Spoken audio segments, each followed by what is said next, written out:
आज हम एक महत्वपूर्ण पहलू की ओर ध्यान खींचना चाहते हैं और इस पर हम लोग कई एपिसोड करेंगे। और जाहिर है कि ये मसला फिल्म संगीत से जुड़ा हुआ है। जो फिल्मी गाने हमारे बीच में जनप्रिय हैं, जिन पर कि अमूमन हम लोग बहस कम करते हैं, आनंद ज़्यादा लेते हैं। यहाँ हम लोग बहस के मुद्दे उठाएंगे, आनंद के मुद्दे नहीं उठाएंगे। और जब हम बहस के मुद्दे उठाएंगे तो जाहिर है कि चिंता तो होगी। तो पहला प्रश्न तो जेहन में यही उठता है कि आखिर ये फिल्मी संगीत किन के लिए तैयार किया जाता है।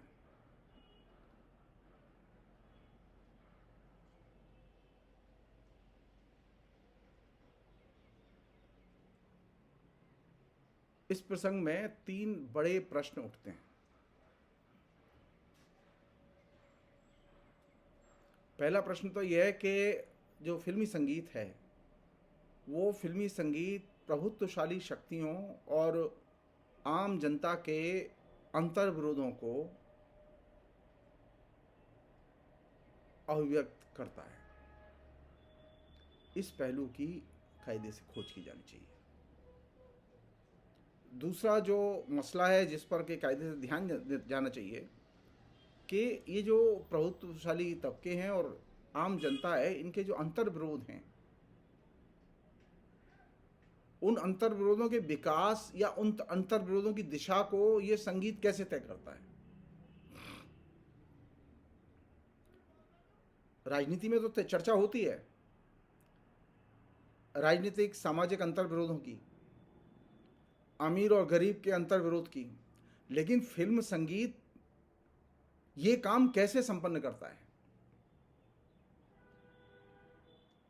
इस पर कायदे से विचार किया जाए। यह संभव नहीं है कि समाज में तो अमीर और गरीब का अंतर विरोध चले और संगीत में, और खासतौर पर फिल्मी संगीत में, ये गरीब और अमीर का अंतर विरोध गायब हो जाए।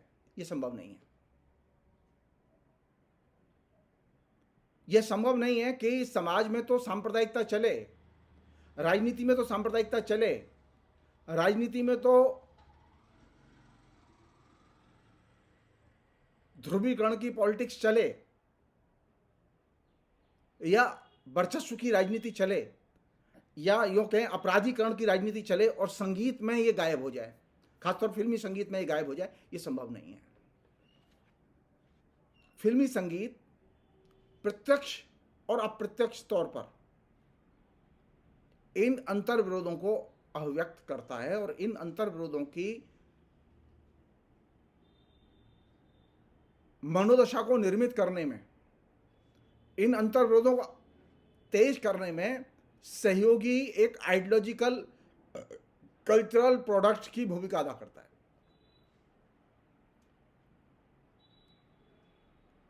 जिस तरह से राजनीति में ये चिंता रहती है शासकों को कि सामाजिक तबकों को, खासतौर पर वंचितों को कैसे नियंत्रित किया जाए, उसी तरह संगीत की चिंता के केंद्र में दूसरी ये बड़ी समस्या है कि ये जो वंचित लोग हैं, इनकी सांस्कृतिक मनोदशा को कैसे नियंत्रित किया जाए।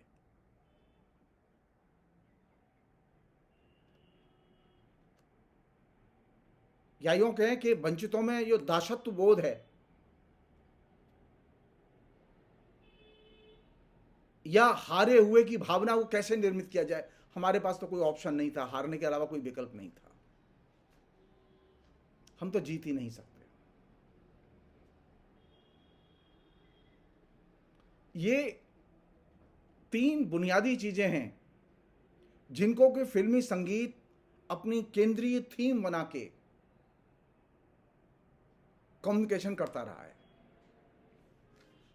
और इस काम में उसने ट्रेडिशनल टेक्नोलॉजी और अत्याधुनिक टेक्नोलॉजी, इन दोनों का ही इस्तेमाल किया है।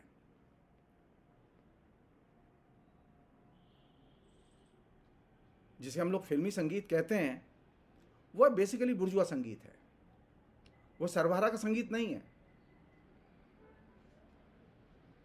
जिसे हम लोग बुर्जुआ संगीत कह के यहाँ रेखांकित करना चाहते हैं,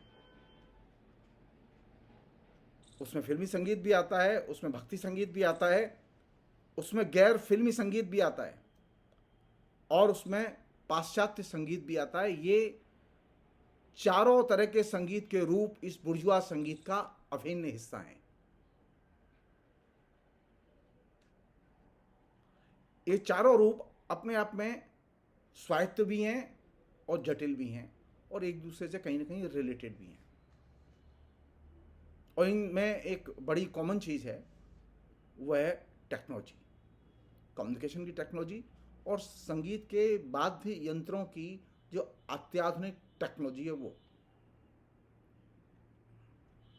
इसलिए यहाँ किसी भी किस्म के सरलीकृत दृष्टिकोण से काम नहीं लिया जा सकता।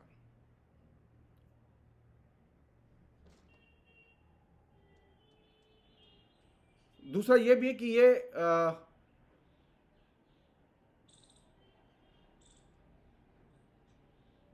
अमूर्त किस्म की रूपात्मक कला है।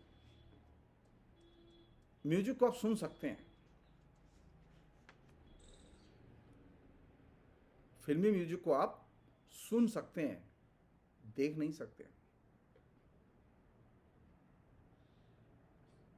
इसलिए इसकी जो फॉर्म है, इसकी जो अंतर्वस्तु है, वो किस तरह की सामाजिक अंतर्वस्तु को निर्मित करेगी या कर रही है, इन सवालों पर गंभीरता से विचार करने की जरूरत है।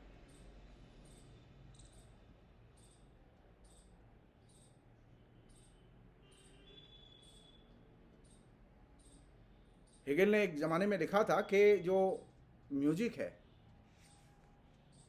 उस म्यूजिक की अंतर्वस्तु का अर्थ वही नहीं होता जो हम दृश्य कलाओं या कविता की बात करते समय समझते हैं। इसमें जिस चीज का अभाव होता है वह यही वस्तुपरक बाह्य वस्तु है, चाहे हम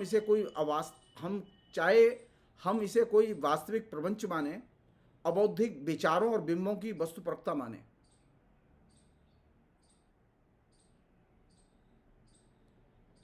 हेगेल जिस चीज पर जोर देना चाहते हैं इस पूरे पहलू पर,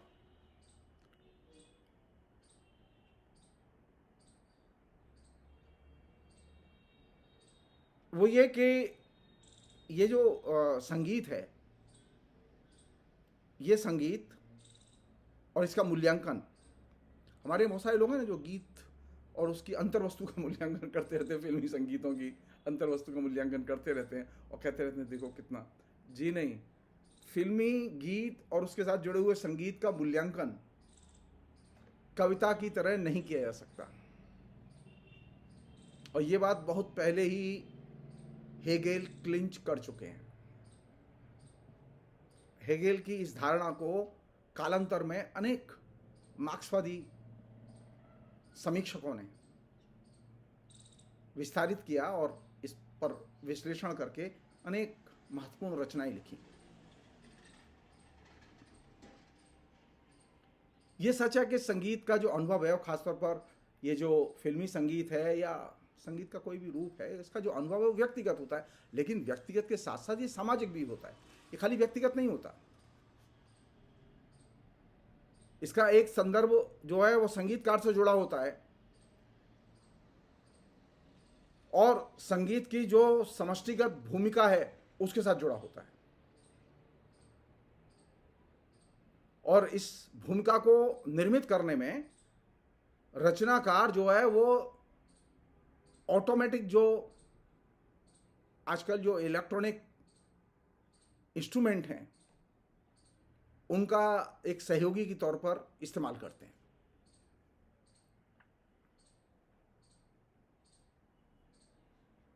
इसमें पेशेवर संगीतकार हैं और लेकिन इस पेशेवर संगीतकारों के टारगेट पर शहरी अर्ध शिक्षित और शिक्षित जनता है।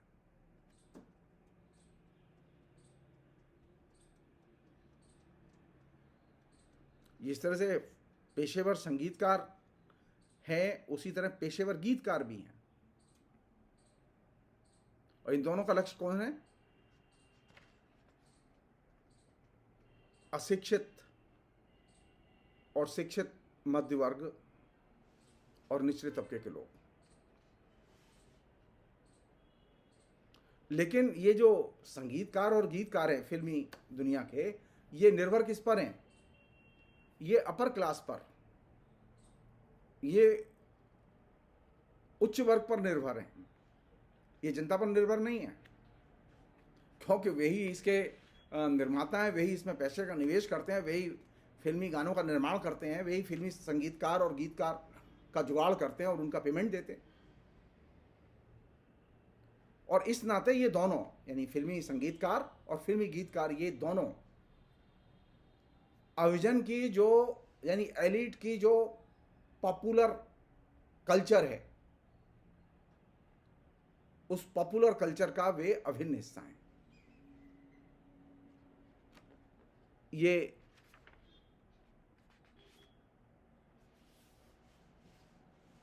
दोनों ही लोग, यानी फिल्मी संगीतकार और गीतकार, ये दोनों ही इकसार संगीत, इकसार गीत का बाजार तैयार करने में महत्वपूर्ण भूमिका अदा करते हैं। और इस भूमिका में जो अत्याधुनिक जो लोकप्रिय मीडिया की टेक्नोलॉजी है, संगीत की टेक्नोलॉजी है, उसकी बहुत ही प्रभावशाली भूमिका है।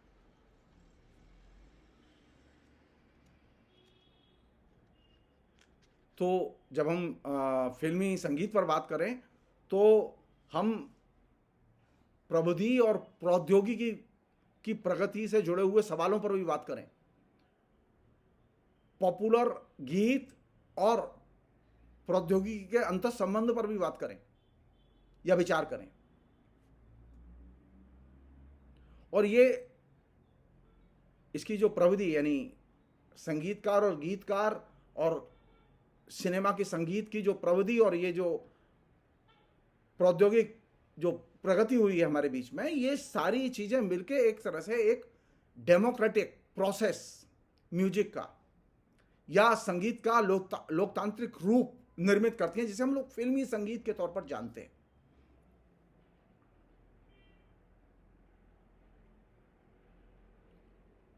मजेदार बात यह है कि इस फिल्मी संगीत में आप रचनाकार का प्रत्यक्ष स्पर्श महसूस नहीं कर सकते। आप जो कुछ सुनते हैं वो ऑडियो वीडियो के जरिए सुनते हैं, या रचनाकार प्रत्यक्ष आपके सामने नहीं होता, या ये कह सकते हैं कि इसमें प्रत्यक्ष स्पर्श का लोप हो जाता है।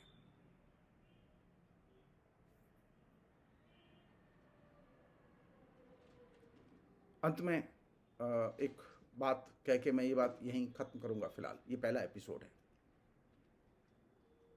वो ये कि कलाओं के इतिहास, फिल्मी संगीत के इतिहास और आधुनिक संगीत टेक्नोलॉजी और प्रौद्योगिक प्रगति के इतिहास, इन सबको जाने बिना आप फिल्म संगीत पर बात नहीं कर सकते। फिल्म संगीत का मतलब गाने का अंतर्वस्तुगत मूल्यांकन करना नहीं होता। फिलहाल इतना ही। बहुत बहुत शुक्रिया।